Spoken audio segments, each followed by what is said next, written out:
Carrie, go ahead. All right. Hello, everyone. My name is Carrie Malkovich. I'm the immediate past chair of the Spanish Fork Salem Chamber of Commerce. And joining us today for our Business Today series is my good friend, Val Hale. He is the executive director of the Utah Governor's Office of Economic Development, which promotes state growth in business, tourism, and film. He has worked in this position since 2014. Val and I went to college together and have known each other for a long time through his career at BYU Athletics, UVU, where he served in multiple capacities, and now with the governor's office, where he will sadly be retiring from soon. So we were very grateful to have him here to join us today. I've asked him to speak on resources to revitalize your business, some things that that GoEd has been working on, some website tools for our local businesses to thrive during this pandemic. So with that, Val, I turn the time to you. Well, thanks, Carrie. It's great to have this opportunity to be with you and speak about some of these programs and opportunities. I just want to say the difference between you and me since we went to college is you've made something of your life. You know, I'm still trying to do something to figure out what I'm going to do when I get big. But anyway, this has been a crazy time, as you all know, during COVID. It's just been, you know, something that came up on us and caught us off guard. The legislature's been working really hard to try to come up with some programs that will help businesses get on their feet, stay on their feet. And so I'm going to talk a little bit about some of the programs that they have given to GoEd to administer. And if you have any questions, just speak up, or, you know, Carrie, if you would like to ask any questions. But the first one that I'm going to talk about is called the Commercial Rental Assistance Program. This one came out several months ago initially, and it was designed to help businesses who have leases to pay their rent. Businesses who suffered negatively from COVID-19 could use this money to help offset some of their expenses used for rent. Initially, it was a $40 million appropriation. We subsequently took about 10 million of that from that program and put it in another program I'm going to talk to you about. But so far, of the remaining 30 million, we've awarded about 14 million. The way that worked is initially you were able to count 1 month's worth of rent, but now the legislature's revised that to 3 months. So 3 months worth of rent, and this is for businesses with up to 250 employees. Also, something that they just passed in this last special session is that it doesn't even have to be rent now. It can be a mortgage. So if you pay a mortgage for your business, that is also eligible. So we have money available. If you have multiple locations in your business, you can get up to $5,000 per location. So that we've awarded about 1,600 of these grants for about 14.3 million.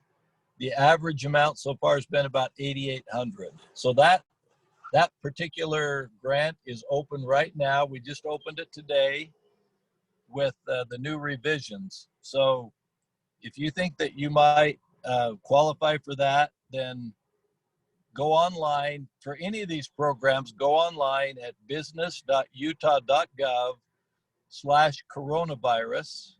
And it will have information and the links to all of these particular programs. The second one I want to bring up is called Shop in Utah. And the legislature originally appropriated $25 million for this one. Then we took the $10 million from commercial rental assistance. And then the legislature just allocated another $20 million. So there's a total of $55 million appropriated for this program. It's been very popular.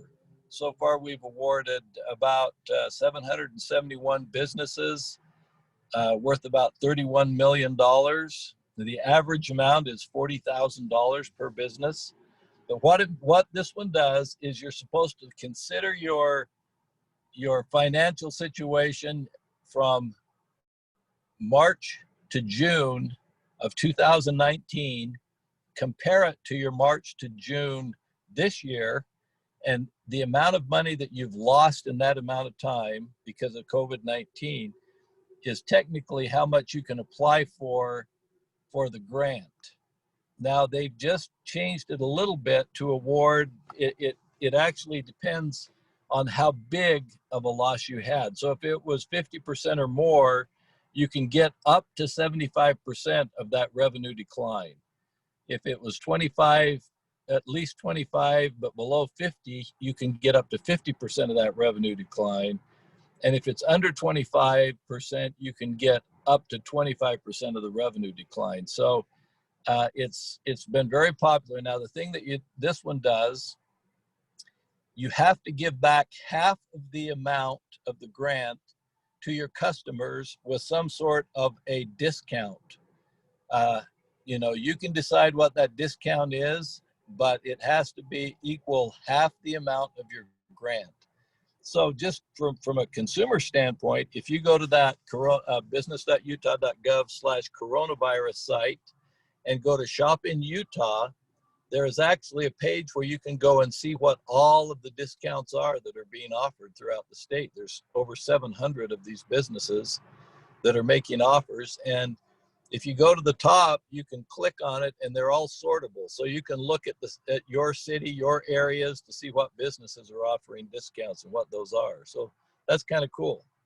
That's a very popular one, and it's been, tremendous demand. That one is currently closed for about another week. So if it's not available right at this moment, but it will be back online once we get approval from the legislature. There's another one called Safe in Utah, and this one is about helping businesses pay for their PPE costs, or if they have modified their facility, added plexiglass, done things to make it safer for their customers or their employees. Basically, you can take up to $250 per full-time employee, or whatever you have spent on the modifications, whichever is less. So there's 5 million available for this. We've awarded about 1.1 million on it so far, but they just increased the amount from 100 per FTE to 250 per FTE. So we've given out 441 of these, and the average award amount is about 2,600, even though that will go up now that they've increased the amount. Another exciting one is called Learn and Work in Utah. And this is for people who are looking for a new career opportunity, who may want to upskill or retool their skill set. The legislature has given $16.5 million, and most of them are to universities and technical colleges and junior colleges, community colleges.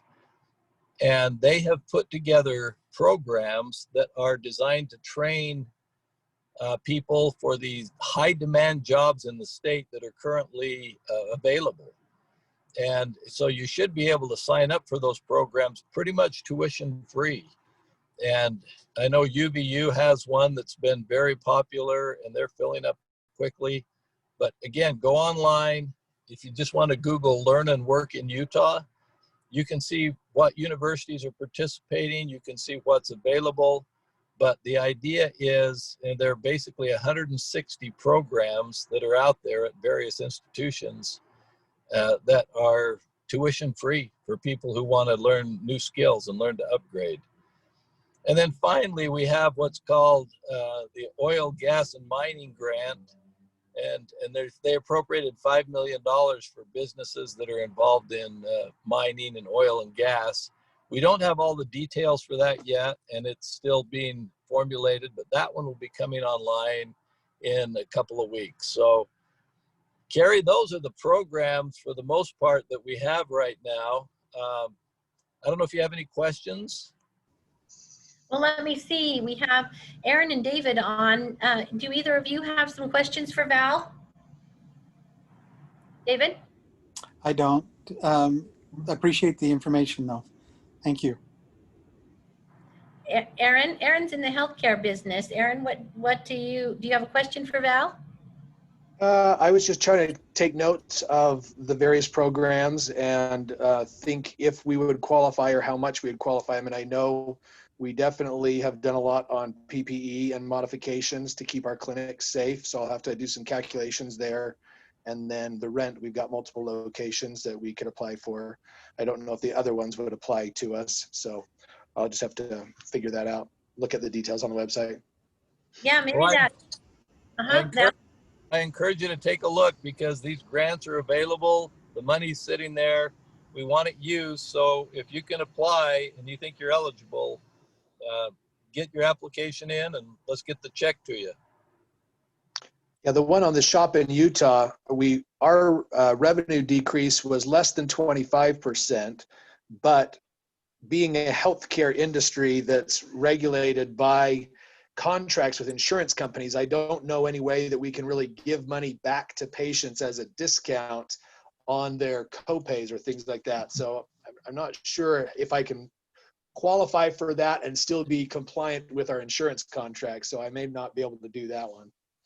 Yeah, it's interesting to see what people have come up with. I was telling someone that I saw one the other day about a therapist who offered 50% off a session. And I told him that after COVID, I may take him up on that one. Yeah, well, and Aaron, that might be something you can look at is go on that site and it shows you what everybody else has been offering. And, maybe there is something, I don't know. One thing, Val, people like Aaron or David with their employees, would they be able to take advantage of that? I can't remember what you called it, the learning one with the university. Say they had someone who was a CNA who wanted to go up a level in training, but still stay at their location. Would that be something that their individual employees, they could, talk to them about it? Maybe someone wants to be a medical assistant or even something else that might be qualified in that realm. It all depends if the local college or university has a program in that's part of this program. I'm sure you can go online at UVU and see what ones they are offering. And I'm not sure if they are offering them in the medical field. They may be because I know there's some high demand jobs there. Right. But it just depends on what they're offering as part of this program. And so I guess part of my question is you don't necessarily have to be changing careers to qualify for that additional education. You could stay in your same career, but maybe just level up because this training is here. Yeah, anybody is available to take those classes until they're full. All right. So Val, are you indicating that people can go online and see like this class qualifies under the Learn and Work in Utah grant? Well, yeah. So what you'll do is go look, and the university ought to. There's probably, if you Google Learn and Work in Utah, and I think it's on that same business.utah.gov website /coronavirus. It should list the various programs that are available throughout the state at the universities and technical colleges. So you can probably see what classes are available and what fields those lead into. Yeah, because I'm thinking that might be a really good benefit to our local businesses who may be struggling to keep all of their employees but need to fill a gap someplace, and it not only helps them but helps their employees during this difficult time. Let's see, we had somebody else join us. Is that which Gordon is this? Gordon Lowe. Oh, hi, Gordon. It's so great to have you on here. I know you didn't get to hear some of the beginning parts of Val's presentation, but he's been talking about some of the resources that are available to businesses on the website, business.utah.gov is it backslash or forward slash? /coronavirus. There's several programs that are out there to help local businesses. And although you didn't have the opportunity to hear all of them, you might have heard some of them. Do you have any questions, Gordon? No, I was kind of interested or curious about the topic, and so I apologize for jumping in late. Well, that's okay. We just got started right away, but there is, what Aaron was talking about is there is some opportunities for your employees or yourself to take classes at the university virtually tuition free until the classes fill up to help revitalize and or increase skills of your employees or yourself.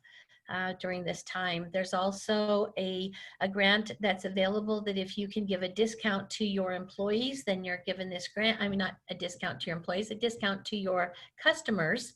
Then you would be eligible for a certain amount of grant money. And then there was another one, but didn't write it down. Your rental and lease. Your rental and your lease, and that applies also to mortgages this time, not just to rentals. So those are three of the things that Val has talked about. Carrie, Val, I have a question. This is David Rowley. Just, Yeah. For a small, sole proprietor, home-based business, what options are there for somebody like that to, run a consulting business? Are there anything that would be useful for me in that realm? Well, I'm not positive. You might want to look at that commercial rental assistance. I guess if you're working out of your home, it would be hard to show that as a mortgage for your business. You'd have to check on that one. I'm not positive, but it may not include a home. But I don't believe it did when I looked. Yeah, I don't know that one would work. It makes it really hard when you're a sole proprietor. And we had a grant program early on called the Small Business. It was actually a loan, a no interest loan. But I'm trying to think what right now we have. I can't think of anything right offhand that would really work for you. Okay. Heather, do you have any questions as a lot of businesses have come to you and have looked for resources? Do you have any questions as executive director of the chamber? I don't really have any questions. I do want to point out the chamber actually applied for the commercial lease grant, and we were awarded money for that. So it was a really straightforward process that worked great, and it was really beneficial for us. And a lot of these resources we actually have posted onto our chamber website. So you can reference those from there. If you forget the website or whatever, you can find it there, and we'll have all of this information on there for you. I'm glad you did that, Heather. I'm glad it was able to benefit the chamber. That's wonderful. Yeah, it was really nice. Yeah, we've really we've tried to be very proactive in our community and letting our local businesses know of all the resources that the state has put out there to help. And I think that just being on top of it, being able to show and guide people in the right direction has really helped in small town, the Spanish Fork and Salem, small town businesses that, luckily, even with this virus, we've been able to try to keep up with the needs of our community, and Heather's done a great job of directing our businesses to those resources. So applaud her.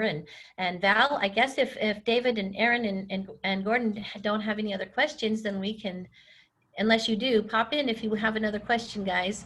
Otherwise, we'll let Val go, and we'll post this on our social media and on our website as well, Val, and let the rest of the businesses know what services you have to offer.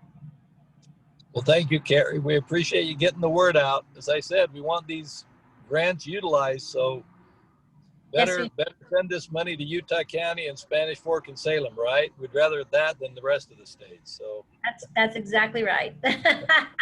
All right, Val. Thanks so much for joining us. Okay, thank you. Okay. Bye-bye. Goodbye. Where was the lease, the grant for the lease? So that one we have posted on our website, Gordon, if you just want to go to SpanishForkChamber.com. Okay. And for anyone interested, we are posting all of these to the Chamber's YouTube channel. So any of these meetings for our business series, you can find all of them on there if you wanted to rewatch or share it with anyone. So. And Gordon, in the chat, we posted the link to the to business.utah.gov /coronavirus in the chat, so that you anything that he talked about today is on that site. Okay. No, it's Thank like you. say, I was able to take advantage of the PPP, and there again, we're still waiting for the banks to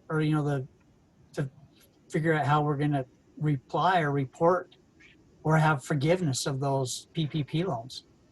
Yeah. But Maybe if we should there's the Bankers Association come and talk to us a little bit about that. There are certain banks that seem to be on top of it, and other banks that aren't doing it at all. So it just depends on which bank that you went to, on which ones are more actively involved. I talked to the head of the banking association early on into this pandemic, and they said not everyone would be participating, and so it might slow down the information, but we can check on that, Gordon. okay. Carrie, No, as I was looking at the different learn and work options, both on MTech and UVU's site, I definitely can see a few instances of programs that I might encourage our employees to go and get some additional training in. Like there's one here on process improvement and operations management certificate, kind of a generic course, but could be definitely useful for some of our employees to be able to go get for free.